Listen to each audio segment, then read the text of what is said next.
Hello everyone and welcome back to a brand new video. And today I wanted to talk about Blackbeard, but I wasn't honestly sure what to talk about pertaining to him, so I kind of wanted to talk about the future of him and why he is literally destined to fail. What is his final encounter, or what is he going to experience along the way? But if you could please hit the like button, subscribe and turn on post notifications, and go into that description and join Discord, that would be greatly appreciated. So I feel like I have kind of overlooked Blackbeard's role in the story, and that is because, I think that is because there's only like two things that, people think he's doing, fighting Luffy, obviously losing in that, and then maybe, fighting Shanks or, killing Shanks. But I do want to talk about those things plus more. The first thing is, what is he going for? I want to start kind of in the present. So there are a couple things that I think he may be going for, and the first and obvious one could be, Pluton or one of the ancient weapons. He could go all the way back, but if you relate it to the Reverie, it seems like something is going to happen in Alabasta that pertains to the government, and Blackbeard said, I might as well go get something before the government does. So putting two and two together, that obviously means that him going to Alabasta to try and get,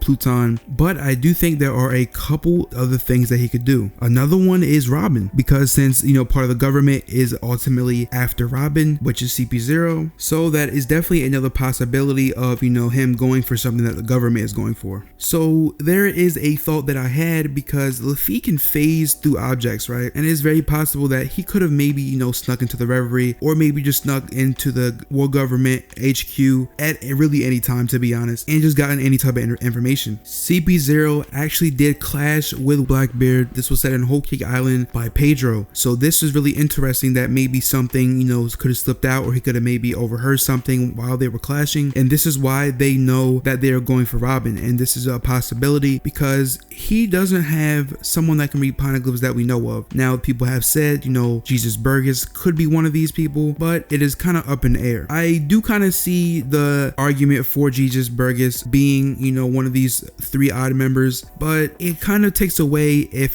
other people are going to be able to read poneglyphs. I think, only two people should be able to read these things at a time, because Puddin has to, fully mature. So there is a drawback to this. Robin is the only one that we know of that can actually just read these regularly, she learned how to read them, by books and everything, like you would, regular writing. So I don't know about Jesus Burgess being one of them, but I do definitely think that it is a possibility that Blackbeard could go for Robin. This could also set up their, eventual meet. We don't know when this exactly took place or when exactly he is saying he wants to get this thing, but it just seems like he wants to at least head out right now. And this seems like a remote island, so it is a far away from Wano. Blackbeard does know that, the government is, on the move for something, and he knows all of this information, just from like newspapers and different things he has. He even knew that Sabo and the revolutionaries clashed with the two admirals. Another option that I did not even consider until looking into this video, the possibility of him trying to actually go to Fishman Island, because another one of the things that, the government were,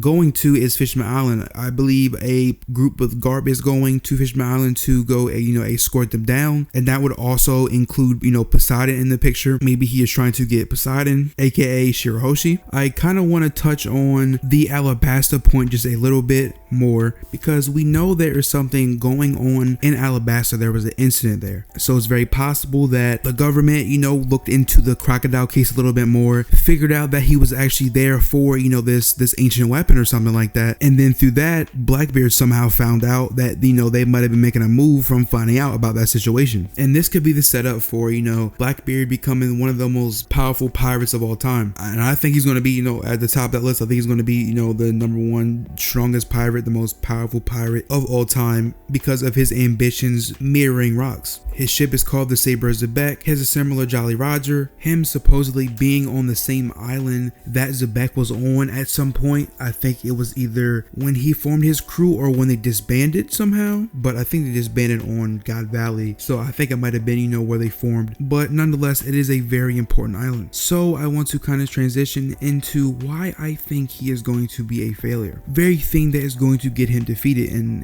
a thematic way, but it can also be, taken as a literal way. point. So obviously we know that this man has the literal 2 best fruits in the verse. He has the Yami Yami fruit, which has basically infinite space and infinite force to crush certain things, even, you know, people. He can, in the same one fruit, he can literally negate other devil fruits that is broken. And then he has, you know, obviously the devil fruit of the former world's strongest man, Edward Newgate. So how exactly is he going to just, you know, fail at what is this big thing that is going to be, you know, his biggest weakness? And I think this is the way he goes about creating his own era. What do I mean by this? So when Luffy and the gang arrived at Marineford and Luffy met Whitebeard, they were having some dialogue, and Whitebeard actually, you know, kind of found out or came to the conclusion that this was a little brother that Ace always talked about, and he was saying how he wanted to see him through. He wanted to kind of what he could do, and he specifically mentioned what era could he create, and Jinbei was carrying him away. The dialogue mentioned essentially someone is going to carry his will, and the death of Whitebeard is going to start a new era, and the certain someone that is going to carry Ace's will, aka, you know, being someone grand, being someone almost bigger than Pirate King, because it's obvious that Luffy will be the, you know, the biggest pirate ever. He will be the strongest, he will be the most famous. And who was shown in this frame that the exact panel was sitting on? You guessed it, Luffy. Right before Blackbeard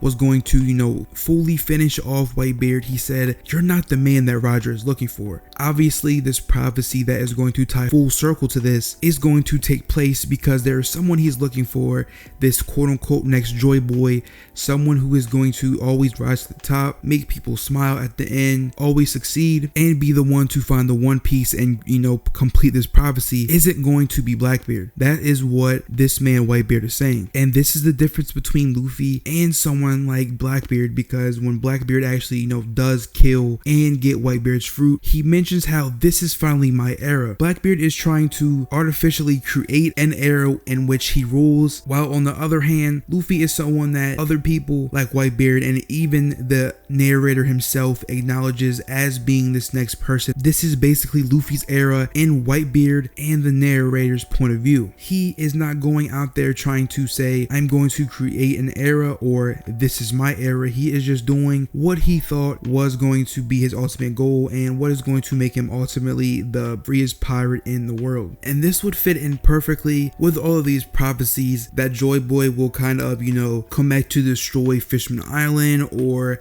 have all these ancient weapons or, you know, bring peace to everything. But Blackbeard could possibly, with the, you know, with the multiple goals that I named earlier, could possibly be trying to, you know, kind of force his parallel with himself. Maybe this can even mirror the original Rocks in the sense that maybe he wanted to be the king of the world, but he also wanted to kind of force his era, and that's why he got all these conquerors on his ship, which ultimately led him to falling apart. He built this crew off of something that wasn't something of a Joy Boy type of character. He built it off of, oh, you wanna make a deal with me? He didn't build it off of actually, you know, building their trust and building their loyalty over time. Even though I do think there are some people on the crew, such as, you know, Jesus Burgers, that has ultimate, you know, loyalty to him, but it does seem like a lot of them are just, you know, there for the ride. Just like in Marineford, before he actually used this devil fruit on Whitebeard, they said that if this didn't work, they would abandon the crew, right? And, you know, they agreed. But what if he knows something of, you know, the Rocks era and how he basically fell? And what if he actually, you know, kind of aligned himself with Aokiji because he was trying to create this era of, oh, okay, this is how he was defeated by Rocks' enemy, forming an alliance with someone that they normally wouldn't form an alliance with. Okay, I'm going to do the same thing in order to kind of try to prevent that. And I think this is what is so beautiful about his character, is because he is a, you know, a traditional pirate in literally every sense. He, you know, he pillages, he steals things, he tries to force things that, you know, just aren't supposed to be. He tries to make this his era, but due to the prophecy, he is just not going to succeed. Now, obviously, the physical aspect of it, you know, the fighting,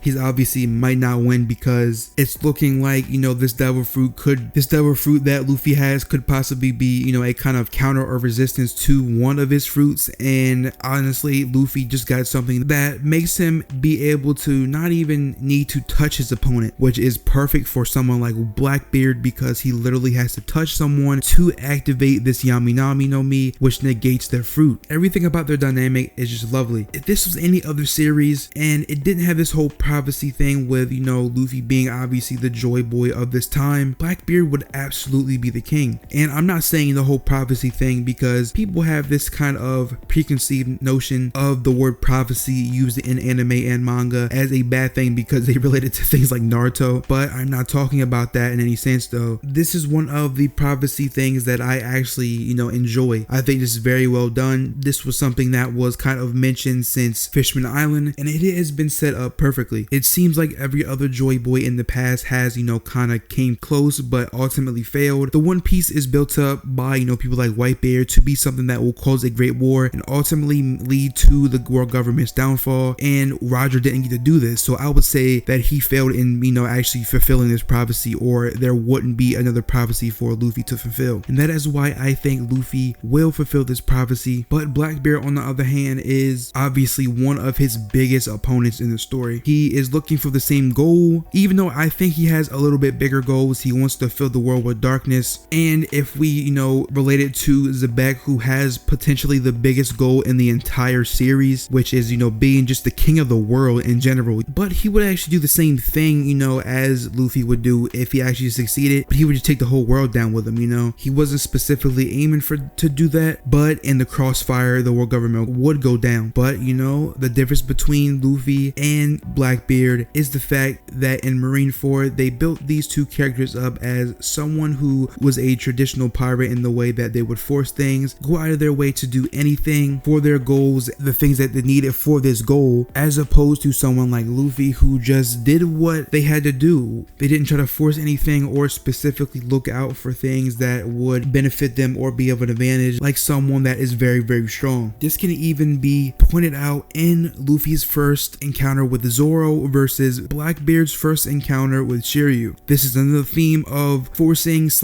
intentional motives versus unintentional and accidental motives. Luffy found someone that was, you know, kind of strong, but he is obviously wasn't at the top at all. We've seen how vulnerable he was versus Mihawk, and that is someone he still chose to keep on this crew because he had faith in him to actually become very strong, as opposed to Blackbeard, who is only looking for strength and not other qualities like loyalty, other qualities like respect, love, all these different things. And this was actually very fun to talk about. I have been kind of a little on ideas because I just don't want to make, you know, a video about anything, but I think this is pretty different, and I actually like this video. But if you guys did enjoy this, please hit the like button, subscribe, and turn on post notifications. Also, don't forget to look in that comment section and join that Discord right in there in the description. We'll be chilling, having all types of conversations, and it's just an overall fun time. But I hope you all have a great day, and until next time, peace.